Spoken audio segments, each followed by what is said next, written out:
Thank you for downloading this RealAgriculture podcast. Excite your crops with inputs from Excite Bio. Access nitrogen and phosphorus with Excite Bio's lineup of inoculants and ag biologicals. Since 2010, they've been helping farmers harness the power of the soil. Learn more at excitebio.ca. That's XITEBIO.ca. It's time for RealAg Radio on Rural Radio Channel 147 on Sirius XM.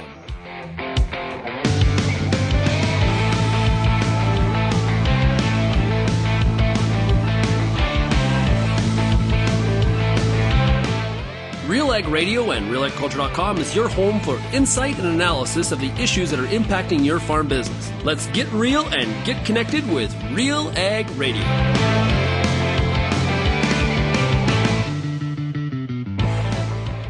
Welcome to RealAg Radio here on Rural Radio 147, Sirius XM. Shaun Haney, your host here on this Wednesday midweek edition of the show. Thanks so much for making RealAg Radio and Rural Radio 147 a big part of your workday. Also, a big shout out to everybody listening out there on the RealAg Radio podcast. It is great to have you all along for the ride here today. There's lots to discuss.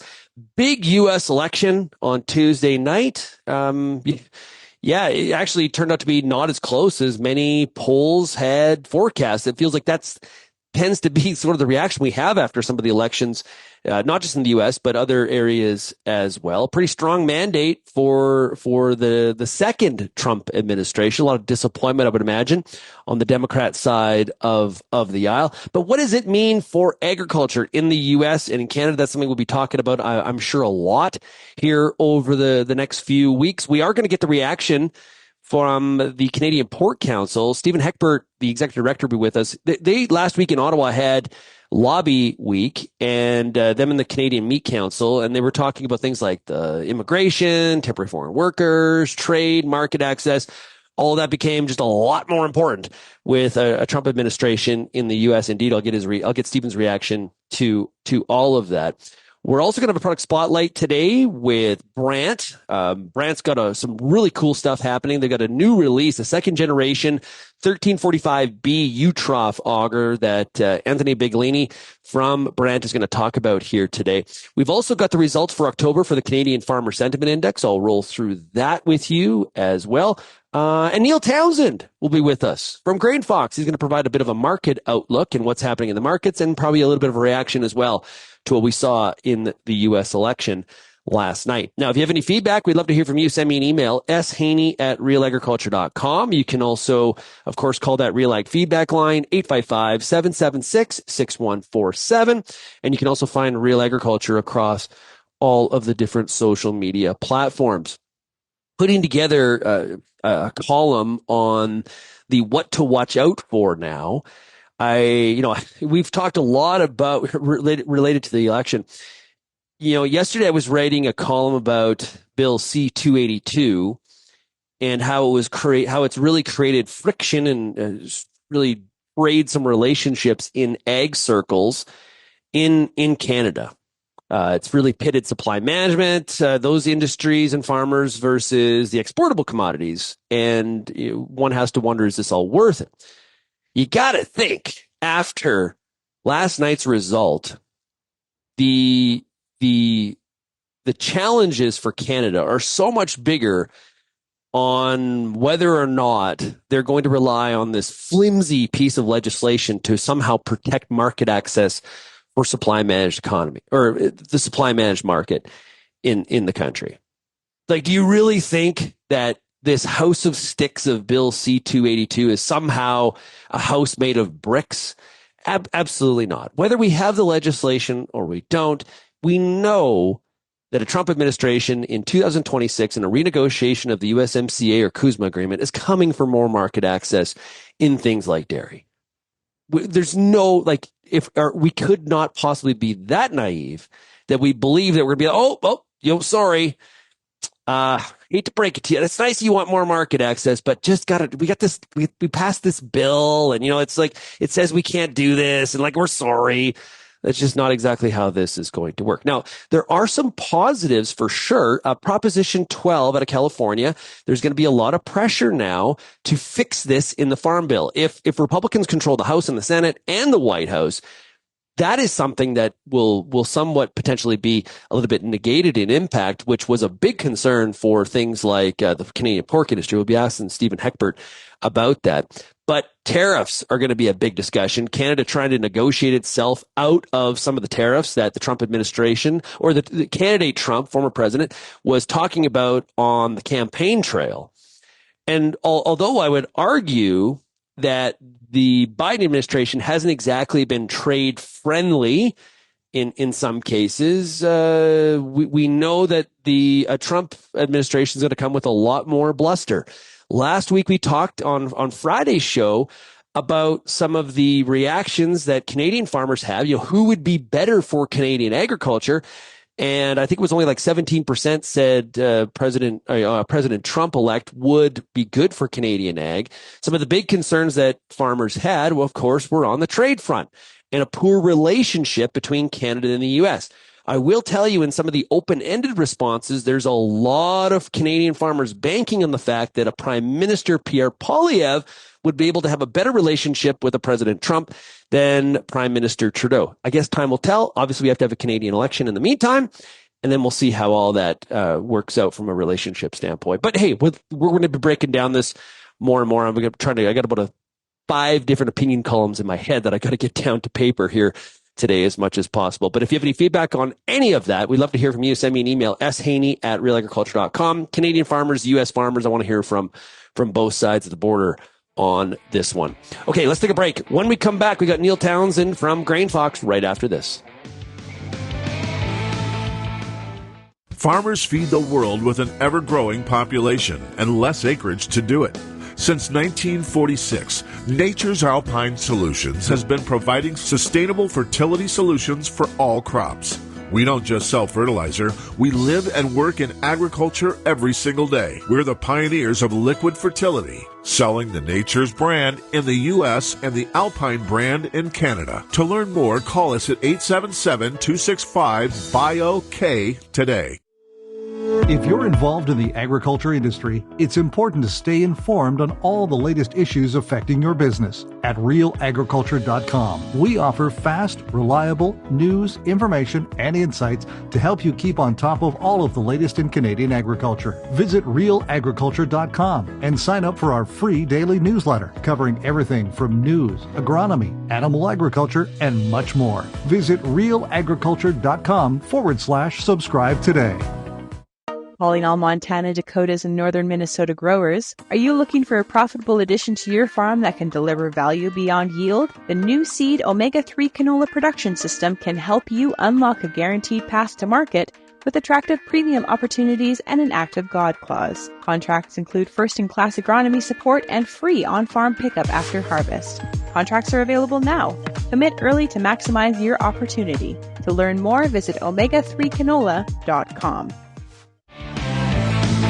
And welcome back to RealAg Radio here on this Wednesday.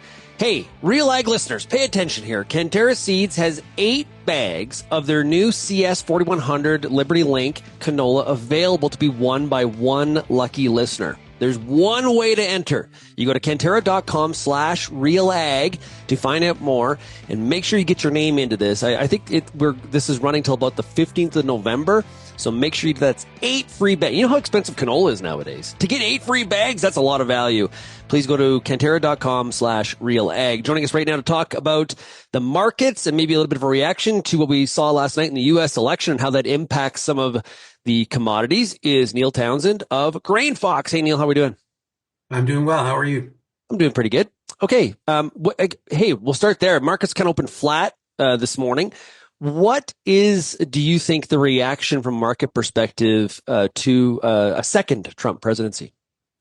Well, I mean, you can see like the stock market, the equities are sort of way up. Oil's down a little bit under theory, like drill, baby, drill.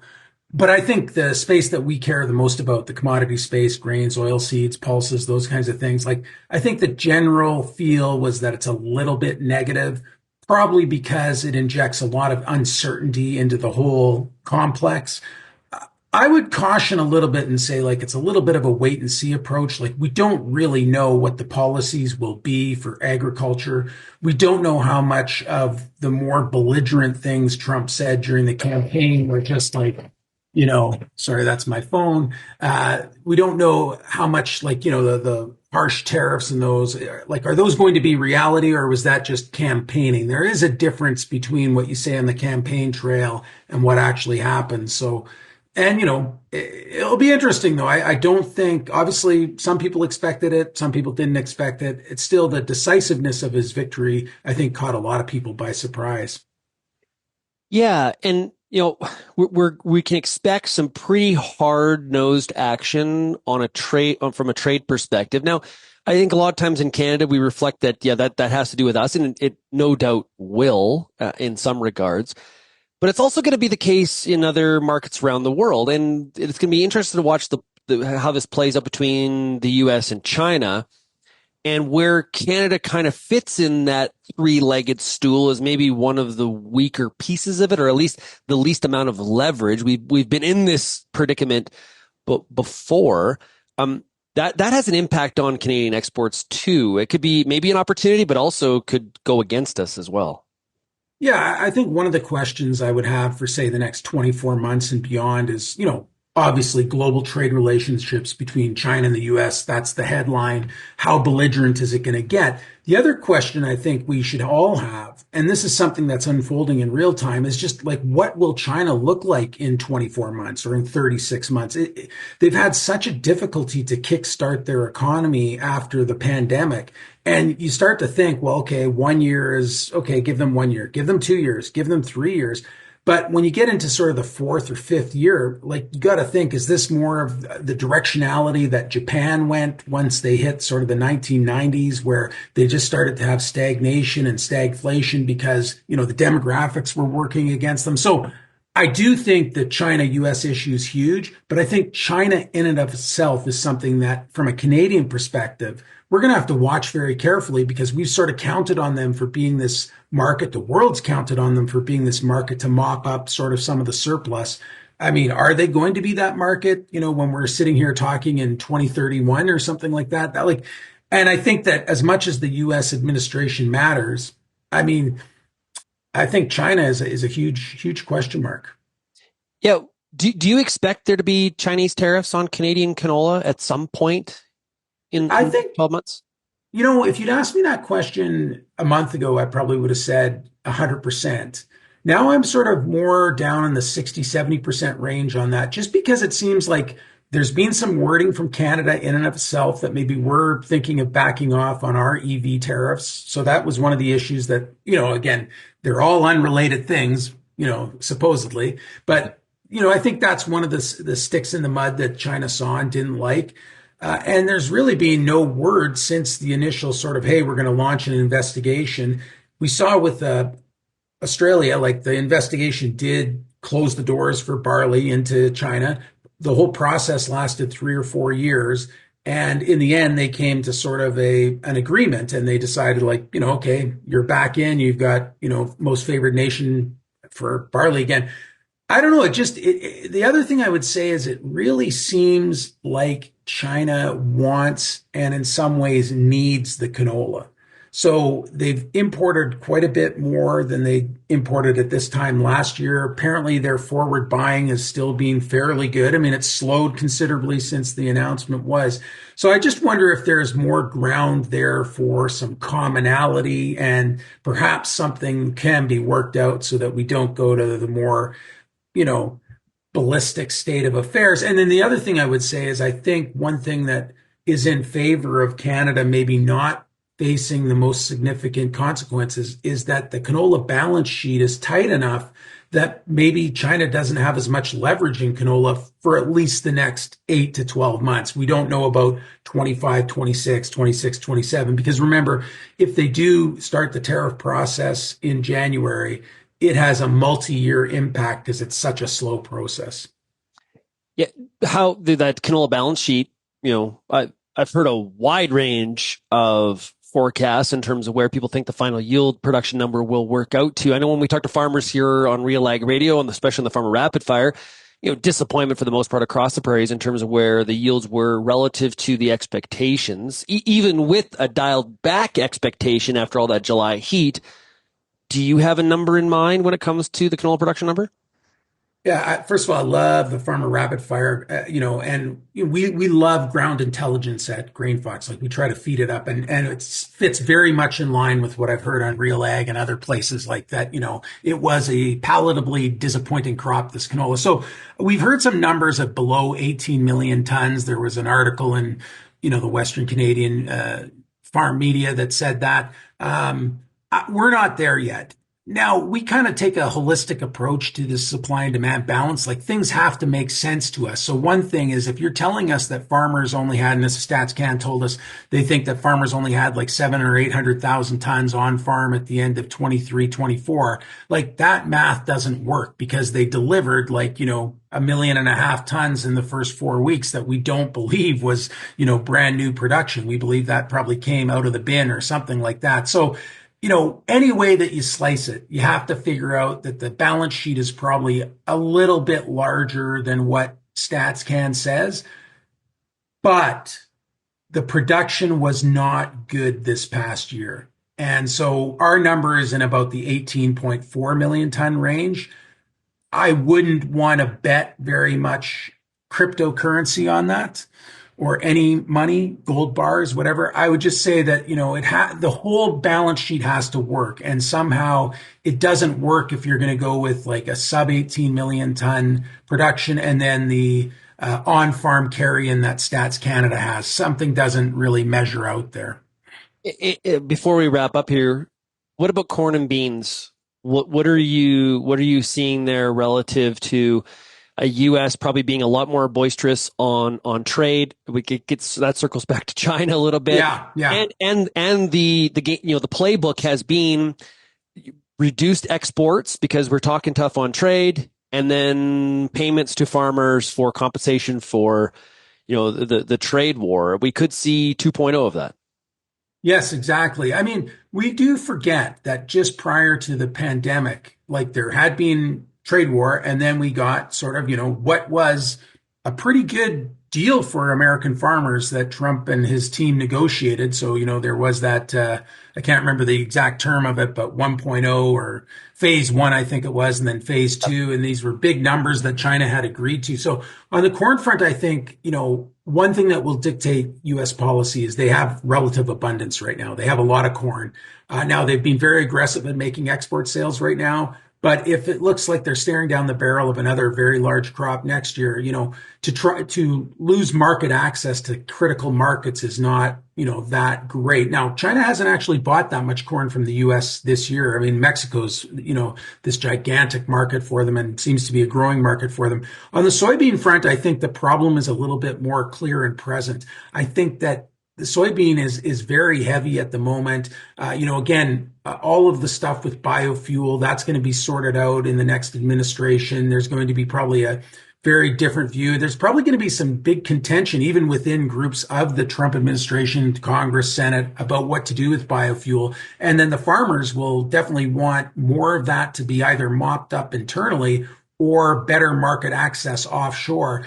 And again, that's not just a problem that, negotiation between the U.S. and China can solve, because there's a third party there, South America, and they have no intention of not continuing to grow massive crops of soybeans. And, their farmers have economics staring them at the face too, with the real sort of getting obliterated lately. That makes it sort of, more attractive for the price in reals is going up, right? Not down at the moment. So the farmer there is, I should plant more stuff. So it's going to be very dynamic. I think, you called me today on a Wednesday just after the U.S. election, sort of a surprising result in the sense of how definitive it was. I thought a lot of people thought that we'd be not knowing who the president was right now. It would be something where we'd have to count for several weeks and maybe even go to court. But it's Trump. And not only is it Trump, it's Trump with the Congress and it's Trump with the Senate. So, the House of Reps and the Senate. So, policy could be pretty dynamic in the next 24 months after,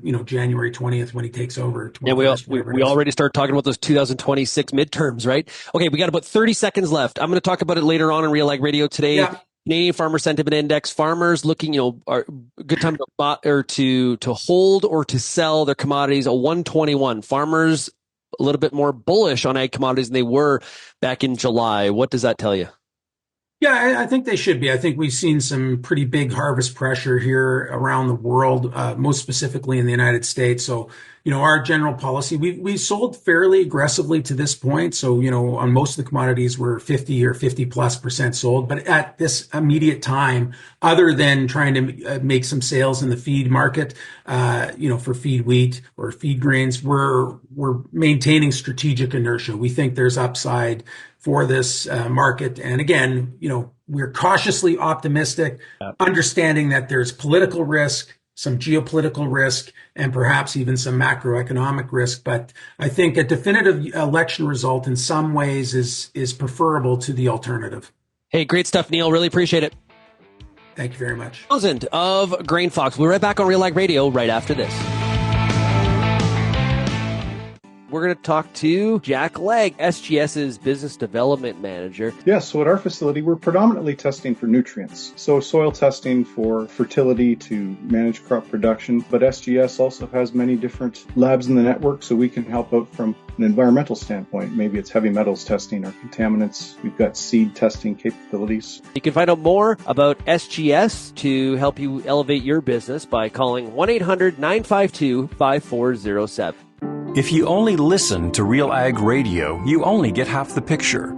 For greater insight into the issues that affect farming, tune in to RealAgriculture.com. Crops, livestock, machinery, farm management, and the markets, even food and travel. Real Agriculture Online digs deeper into the topics that affect the way you work and live. So get connected today.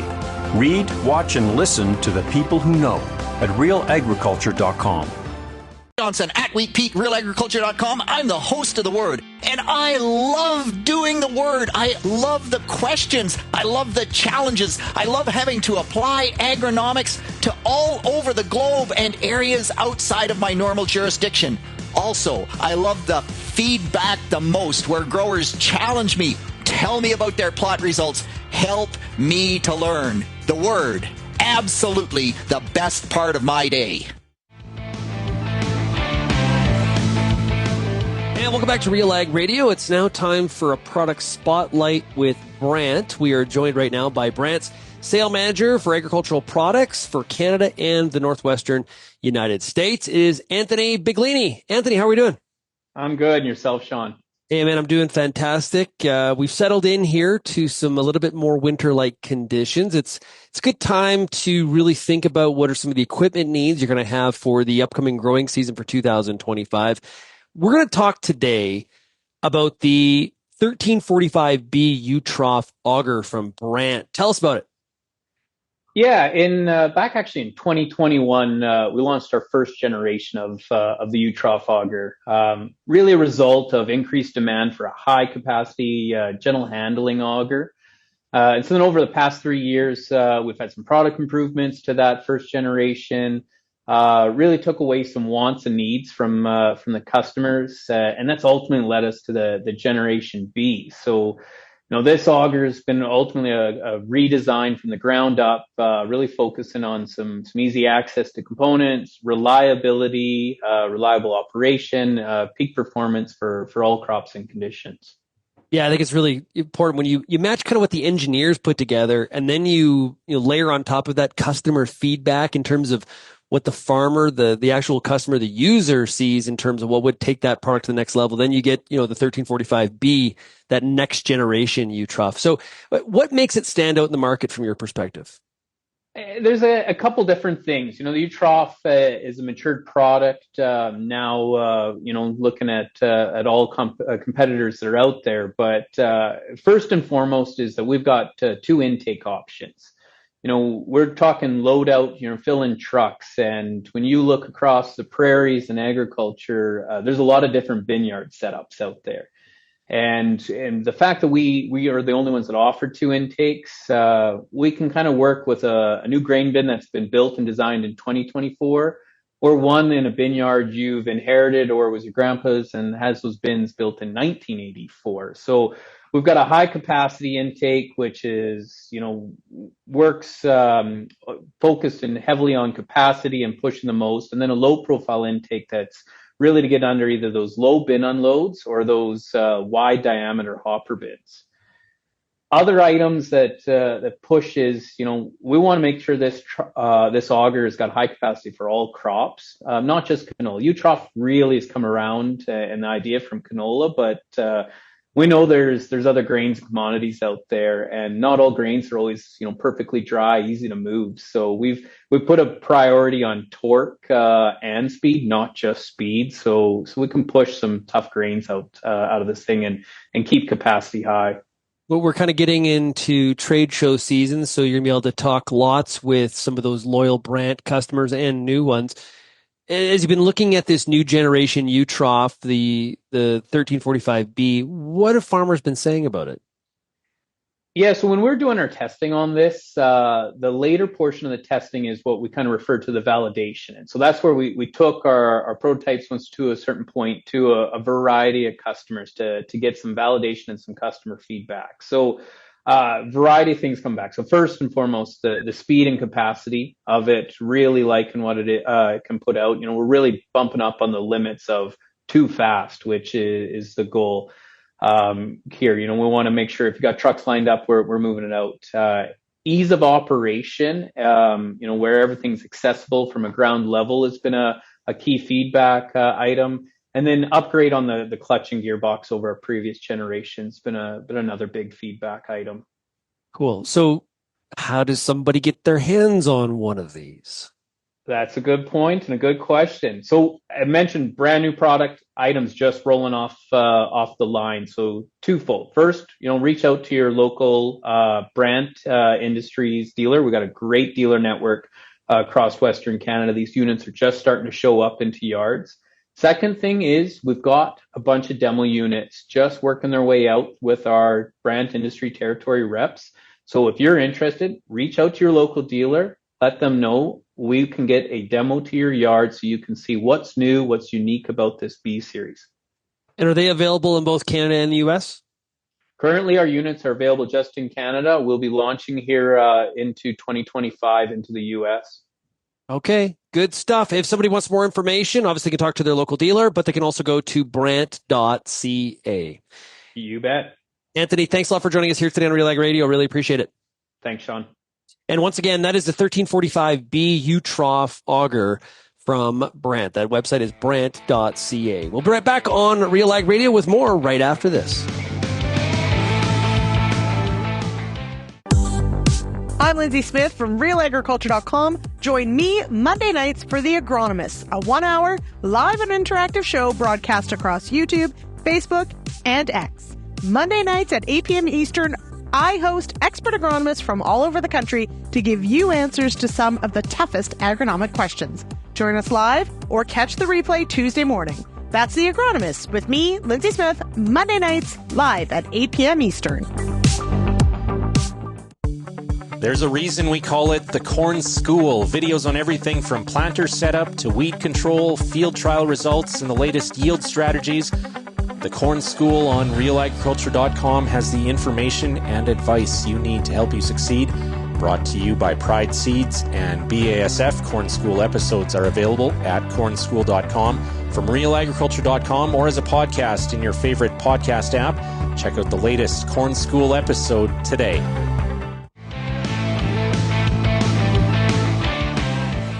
And welcome back to RealAg Radio. This segment is brought to you by Brandt Agricultural Products. The Brandt high-speed disc is made to manage residue, condition seed beds, level ruts, and reclaim wetlands in the most challenging of conditions. Lead the field with a lineup of versatile high-speed discs from Brandt and achieve better results with every single pass and receive up to a $12,000 rebate for a limited time. You visit brandt.ca to learn more.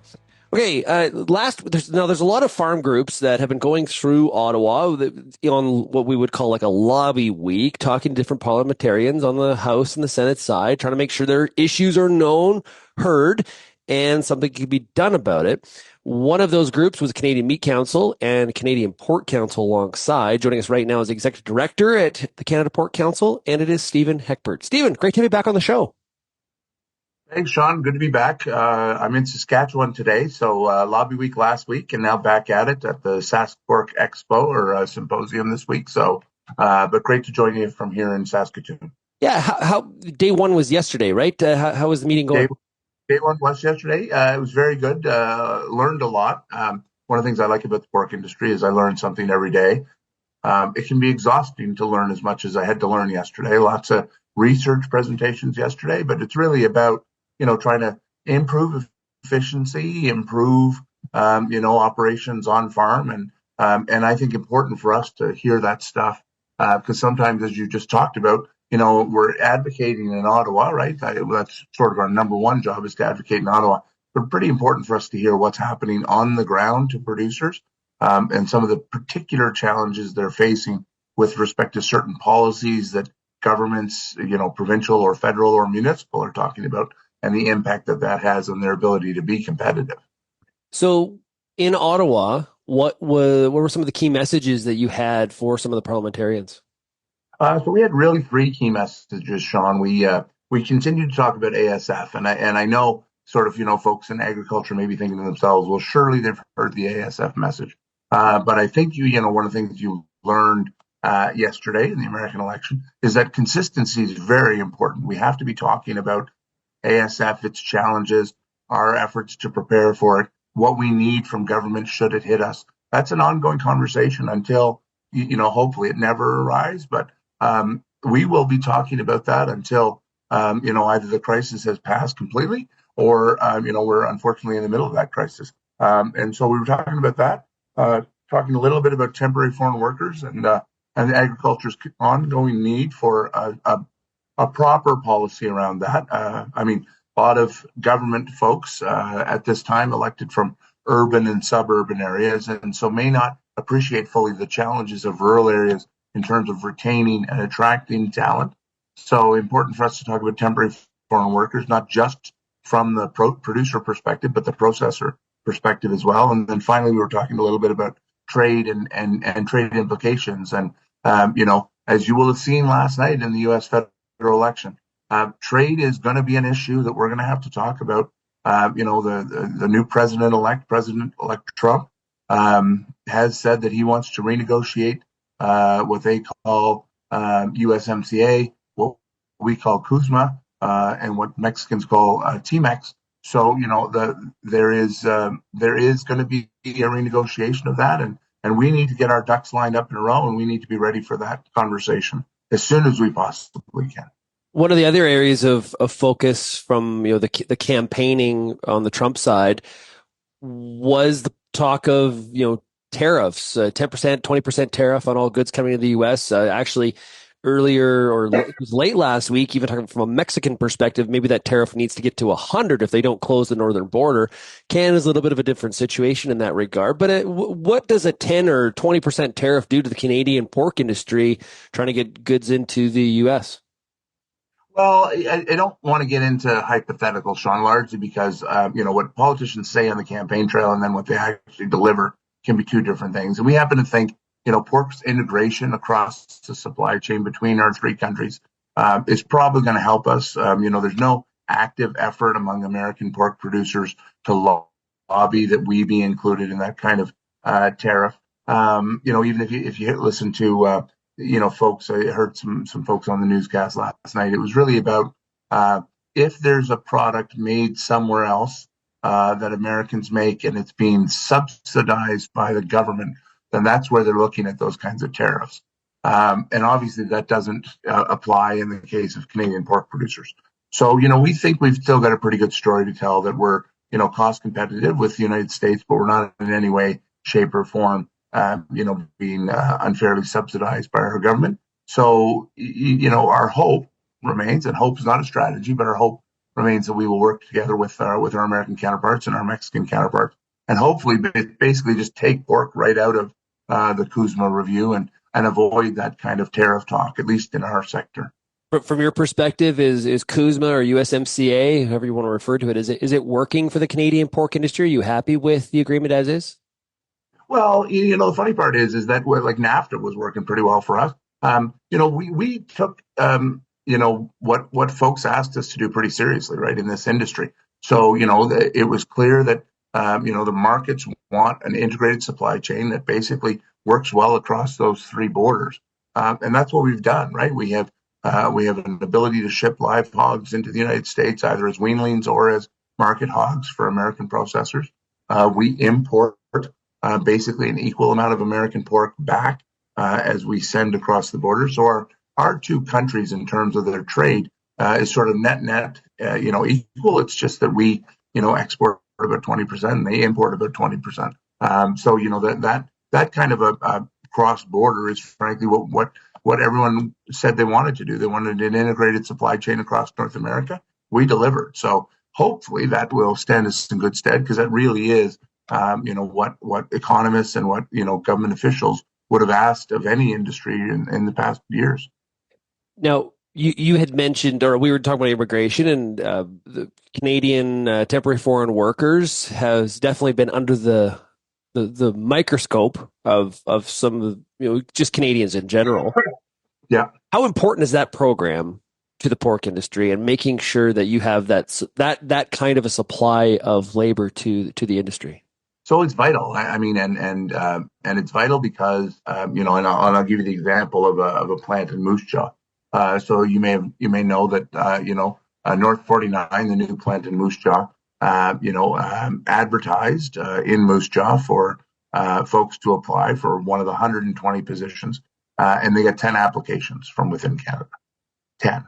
So that's 110 jobs that if they didn't have access to temporary foreign workforce, that plant would not be able to run today. It would not be able to open today, and it simply wouldn't be functioning today. So, it's different, right? Like if you live in Mississauga, you would probably say to yourself, oh, look, I mean, why would a Burger King locally need to recruit temporary foreign workers? And that's true. Why would a Burger King locally in Mississauga need to recruit temporary foreign workers? But if you're in Moose Jaw, or if you're in Nipawin, or if you're in a small town in sort of more rural Canada, there just simply isn't the available workforce locally that you have. If you've made a decision to invest in your plant, you've made a decision to invest in your farm, you have to have access to a workforce that's going to come from another country. Maybe it's not going to be a temporary workforce. It's going to be a group of people who want to come to Canada in the long run. And frankly, when you've got this kind of net economic benefit to rural Canada, we think the case is pretty clear, but it is just making sure that we don't get caught up in some, oh my God, we recruited too many international students, which is true. It created a housing problem in urban Canada. But, in rural Canada, we don't have the same challenges. We don't have the same housing issues. We don't have the same sort of lack of supply of housing. So it's going to be important for that. Yeah. So I hear you on all those points. Isn't the concern though as well that lawmakers don't see it with that much nuance? And so if they apply some sort of broad brush solution, it ropes in a sector like agriculture that actually was using the program properly, requires the program, and all of a sudden you're trying to lobby yourself out of that broad-based solution. Well, that's why, Shaun, and I will say this, I think, not to pat ourselves on the back in agriculture, but we've been pretty united about talking about this program for the last 3 years and, laying a good foundation and groundwork. I won't claim any credit specifically for pork on that, but we have been united across the sector. So, we have had good conversations. We think we've reached lawmakers, and that's why you see when they make these announcements, by and large, there is a carve-out for agriculture in every one of those announcements. And we think that's just a result of the kinds of conversations. And sometimes, it's hard to sort of see if you're a member of the Canadian Pork Council or a member of the Canadian Cattle Association. It can be hard sometimes to see results on the ground if something like that doesn't change. But actually, the big success for us in that is no change. Like if that's a huge win for agriculture that lawmakers heard us and didn't, in fact, change the program that we've accessed so successfully. When you were talking during Lobby Week about trade and market access, was it mostly referring to the American market, or are there other areas that you have concerns or you see opportunities in trying to push government people that way? So we obviously there's ongoing concerns with the European market and our inability to access it because of their expertise at developing non-tariff trade barriers. They're very good at it, and they probably could take they should offer courses in how to do it. But there's also other markets around the world that we'd love to get access to. Thailand, for example, is a market that if we could get some access to it, it is covered by some of our trade deals, but it's simply a question of getting the Thailand government to sort of inspect our plants and sort of have those kinds of conversations. And market access for us also in an ASF contest consists of things like zoning agreements, right? So it's about making sure government's going out and getting more zoning agreements and trying to finalize those so that it's not just market access today, but it's about protecting us should we get hit by something like ASF, that those markets could conceivably reopen quite quickly. So from our perspective, it is about supporting the government's Indo-Pacific strategy. It's about making sure that we're talking about getting some assistance and opening other markets that we already have access to. And so that's really what we're focused on. One more thing before I let you go. California, with this election in the U.S.,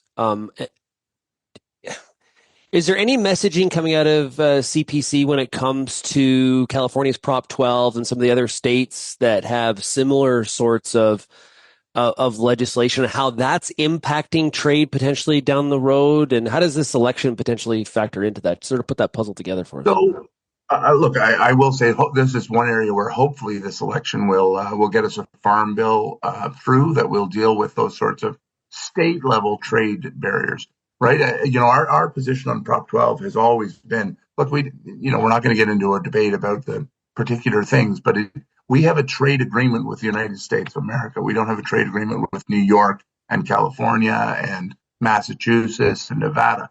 So we think that there are national level standards or national level market drivers that frankly, states probably shouldn't get into the business of sort of creating interstate and international trade barriers. So from our perspective, that's long been our advocacy south of the border. It's long been, frankly, and again, on this one, we are entirely aligned with NPPC. So when both of us submitted our comments to the court case around Prop 12, we were 100% aligned, right? Like the notion that you could have a state that has next to no pork production, creating these kinds of regulations that would impact sort of an industry across the country.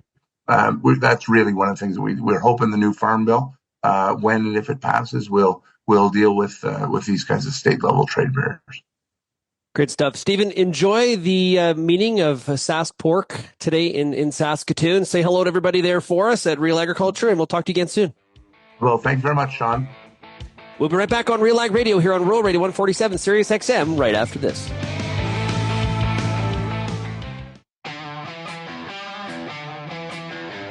Advanced canola trait technology is here. And it's soon to be the talk of the town. Optimum Glide delivers excellent yield potential and agronomic trait performance. Improved crop safety. Enhanced weed control. And a wider window of application. You're going to want to see this. Learn more at OptimumGlide.ca.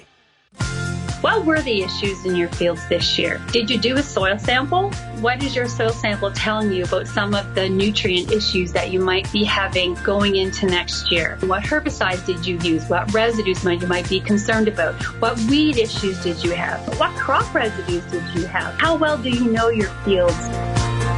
Get the answers to all the questions you have about your pulse crop at the Pulse School on RealAgriculture.com. And welcome back to RealAg Radio. Excite your crops with inputs from Excite Bio. Access nitrogen and phosphorus with Excite Bio's lineup of inoculants and ag biologicals. Since 2010, they've been helping farmers harness the power of the soil. Learn more at excitebio.ca. That's XITEBIO.ca. Well, let's talk about the October results of the Canadian Farmer Sentiment Index. We sent to our respondents, we sent out a full YouTube video that you can find on the Real Agriculture YouTube channel. There's a lot more to break down out of this month's survey. A lot of great insights on a number of different fronts. We're going to look at sort of the broad area questions that we typically ask every quarter. And if you have any more questions about this Canadian Farmer Sentiment Index, you can go to realagristudies.com or send me an email Haney at RealAgriculture.com. Now, one of the first questions, and the first set of questions here are mirrored after the Purdue CME Ag Barometer. So for our U.S. audience, you'll hear some familiar questions here. So we asked about current farm financial performance. How is your farm's financial performance today versus 12 months ago? And what we've seen here is a pretty stark decline. Now, remember, this is a scale of 0 to 200. 100 is neutral. We've been in the negative territory for quite some time. There was a time where it was positive. But what we've seen is in October of 2024, last month, we have moved from 84 in July to 62. Now, over the course of the past year, we've been floating in that 84 to 90 area, but sort of a slight trend downwards. This stark drop, drastic drop to 62 is going to be of concern, showing a lot of concern that is out in farm country across Canada in terms of profitability. We've talked a lot about that. Some of this is going to lead to disappointing harvest in some areas of Western Canada. Obviously, where the commodity markets have gone in the past year is going to be somewhat of a factor here as well. When we ask about future farm financial performance, it's a little bit better. It's flat to July, so 84, but both current and future negative. If you think back to when we started this in September of 2022, people always have felt better about their current farm financial performance than their future farm financial performance. That is no longer the case, as those two numbers converge slowly on each other, been becoming equal for several different quarters. We now have a situation where current farm financial performance is worse than what people deem to see in the future. Now, there's a reason maybe they're feeling better about their future farm financial performance than their current, and we'll get to that in a second. It has to do with the commodity markets. We also asked about, in the next 12 months or next 5 years, will there be widespread good times or bad times? When it comes to the next 12 months, it was slightly up to 62, so still quite negative in terms of what farmers, how they feel about the overall ag economy in the next 12 months. In the next 5 years, it's actually down from 85 to 79. So still quite negative how farmers are feeling about the overall ag industry here in the next 60 months. When we look at the confidence in making farm investments, here's maybe more of a positive sign on the more positive side. Typically, since we started this back in September of 22, we have seen a rather negative environment when it comes to confidence in making farm investments. Well, that appears to be changing. If we look back to July and even into April, the trend has been recovery. It's moving from a bottom of 50 out of 200 to in July was 63. Well, in October, it's actually up to 69. This is the all-time high for the Canadian Farmer Sentiment Index when it comes to confidence in making farm investments. You have to think that some of this has to do with interest rates coming down by the Bank of Canada, a little bit more of a more friendly interest rate environment for farmers. The agriculture industry is highly levered to the debt side. So any relief when it comes to interest rates is going to have an impact on how farmers feel about their willingness to make some of those capital purchases. And we've obviously also seen a bit of a pullback in the price of equipment, used and new. And so maybe not necessarily a great time to buy, but have a little bit more confidence in buying at this time based on some of those pullback in prices. When we get into the marketing side of the equation, confidence in marketing crops. How confident do I feel about my ability to market my crop on 2024 crop? So what we asked, when we look at that data, we've really been very neutral. We're a little bit up from July, from 83 to 91 in October, but this is actually exactly where we were a year ago. It was 91 as well in October of 2023. So I would say overall a pretty flat sort of reaction over the past 12 months when it comes to people's their confidence in their ability to market the crops. And I'm sympathetic to that because we have seen so much volatility. We've seen a real downward trend in the commodity markets. It has somewhat stabilized. But it's been a difficult time to sort out what is the best way to market my crop with the most risk management effective manner, as well as trying to make sure I'm taking advantage of some of those rallies that are out there. When we look at the outlook on selling crops, here's an interesting finding. And this is the most volatile of any of the things that we ask about. outlook on selling crops. Do I feel right now is a good time to sell or a good time to hold my ag commodities? In July, we were at 92. Past April, we were at 117. Last January, we were 95. Last October, a year ago, we were 115. So if you look at the visual of this, and if you watch the YouTube video of some of these results, or you are a member of our Real Ag Insights panel, and we emailed you this slide deck, what you'll see is a very up and down, positive, negative, each survey to survey. What we've seen in October is a 121. Now, the all-time high on this is going back to, I believe, September of 22, where it was a 138. So we're not at an all-time high, but farmers definitely looking here right now, as of October, when we did this survey, looking at there being a reason to be a little bit more bullish in their outlook on the commodities. I think this lends itself to why we're feeling a little bit better about our future farm financial performance than the current farm financial performance. Now, lastly, state of mental health. This is probably one of the most stable of all the index questions that we ask from quarter to quarter. What we've seen, though, is a little bit of a decline. We've seen a drop from the mid-90s over many different quarters to, for the first time, dropping into the 80s. We're at an 88. Now, remember, this is a comparison of my mental health to 12 months ago. So my mental health still could be very good. It's just less than it was 12 months ago. But this is something we're going to follow really closely. In July, we asked about some of the things that people were doing to ensure that their mental health was good in the middle of the growing season. I'll remind you, some of those things were getting together with friends. They were doing fitness activities. Church and prayer was one of the answers as well for people when it comes to mental health. So definitely something we'll be following over the coming quarters. There's a lot more to break down in this. One of the things we're going to do in the future is we're going to talk a little bit about some of the cost-cutting measures that farmers are willing to engage in as they are concerned about their current farm financial performance. And they're still in the negative on their future. Even though the future is higher than the current, there still are some current concerns. And so we asked farmers about where are the areas that they're going to be doing some cost cutting. And we'll do that next week here on Real Ag Radio, along with a whole bunch more reflections on trade, the U.S. election, and a whole bunch of things like that. If you have any questions or feedback in terms of how farmers answer the Canadian Farmer Sentiment Index for October, like I said, send me an email, shaney@realagriculture.com. You can also give me some of your feedback on what do you expect from the U.S. election yesterday.